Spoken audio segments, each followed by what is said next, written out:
recall distinctly when it began, but it was months ago. The general tension was horrible. To a season of political and social upheaval was added a strange and brooding apprehension of hideous physical danger. A danger widespread and all-embracing, such a danger as may be imagined only in the most terrible phantasms of the night. I recall that the people went about with pale and worried faces and whispered warnings and prophecies, which no one dared consciously repeat or acknowledge to himself that he had heard. A sense of monstrous guilt was upon the land, and out of the abysses between the stars swept chill currents that made men shiver in dark and lonely places. There was a demoniac alteration in the sequence of the seasons. The autumn heat lingered fearsomely, and everyone felt that the world, and perhaps the universe, had passed from the control of known gods or forces to that of gods, or forces which were unknown.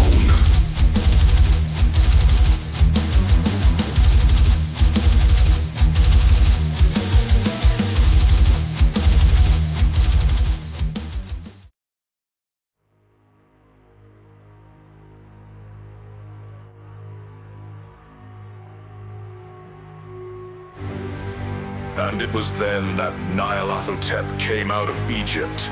Who he was, none could tell, but he was of the old native blood and looked like a pharaoh. The Fellahin knelt when they saw him, yet could not say why. He said he had risen up out of the blackness of 27 centuries, and that he had heard messages from places not on this planet. Into the lands of civilization came Nyarlathotep, swarthy, slender, and sinister, always buying strange instruments of glass and metal and combining them into instruments yet stranger. He spoke much of the sciences, of electricity and psychology, and gave exhibitions of power, which sent his spectators away speechless, yet which swelled his fame to exceeding magnitude. Men advised one another to see Nyarlathotep, and shuddered, and where Nyarlathotep went, rest vanished, for the small hours were rent with the screams of nightmare. Never before had the screams of nightmare been such a public problem.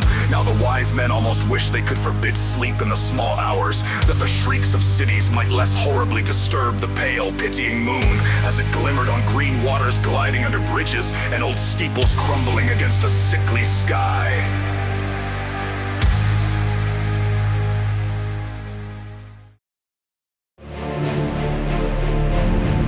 Remember when Nyarlathotep came to my city, the great, the old, the terrible city of unnumbered crimes. My friend had told me of him, and of the impelling fascination and allurement of his revelations, and I burned with eagerness to explore his uttermost mysteries. My friend said they were horrible and impressive beyond my most fevered imaginings, that what was thrown on a screen in the darkened room prophesied things none but Nyarlathotep dared prophesy, and that in the sputter of his sparks there was taken from men that which had never been taken before, yet which shewed only in the eyes. And I heard it hinted abroad that those who knew Nyarlathotep looked on sights which others saw not. It was in the hot autumn that I went through the night with the restless crowds to see Nyarlathotep, through the stifling night and up the endless stairs into the choking room.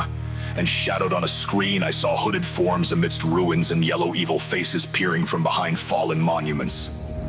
And I saw the world battling against blackness, against the waves of destruction from ultimate space, whirling, churning, struggling around the dimming, cooling sun.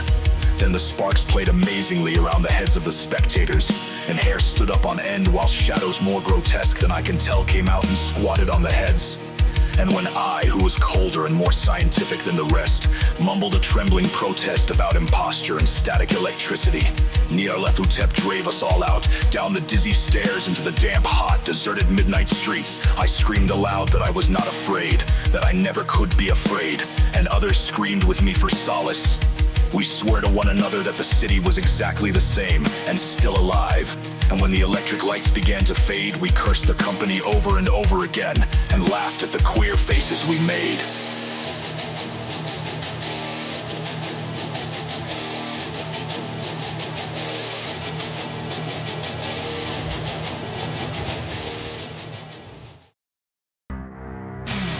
I believe we felt something coming down from the greenish moon. For when we began to depend on its light, we drifted into curious involuntary formations and seemed to know our destinations, though we dared not think of them. Once we looked at the pavement and found the blocks loose and displaced by grass, with scarce a line of rusted metal to show where the tramways had run. And again we saw a tram car, lone, windowless, dilapidated, and almost on its side. When we gazed around the horizon, we could not find the third tower by the river, and noticed that the silhouette of the second tower was ragged at the top. Then we split up into narrow columns, each of which seemed drawn in a different direction. One disappeared in a narrow alley to the left, leaving only the echo of a shocking moan. Another filed down a weed-choked subway entrance, howling with a laughter that was mad. My own column was sucked toward the open country, and presently felt a chill which was not of the hot autumn. For as we stalked out on the dark moor, we beheld around us the hellish moon glitter of evil snows. Trackless, inexplicable snows, swept asunder in one direction only, where lay a gulf all the blacker for its glittering walls. The column seemed very thin indeed, as it plodded dreamily into the gulf I lingered behind. For the black rift in the green-litten snow was frightful, and I thought I had heard the reverberations of a disquieting wail as my companions vanished, but my power to linger was slight. As if beckoned by those who had gone before, I half floated between the titanic snowdrifts, quivering and afraid, into the sightless vortex of the unimaginable. Screamingly sentient, dumbly delirious, only the gods that were can tell. A sickened, sensitive shadow, writhing in hands that are not hands, and whirled blindly past ghastly midnights of rotting creation, corpses of dead worlds with sores that were cities, charnel winds that brush the pallid stars and make them flicker low.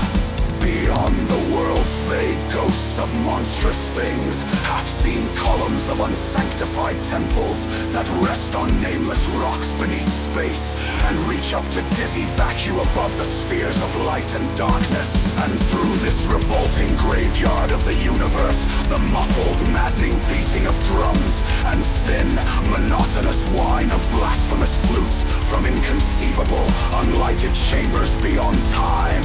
The detestable pounding and piping whereunto dance slowly, awkwardly, and absurdly the gigantic, tenebrous ultimate gods.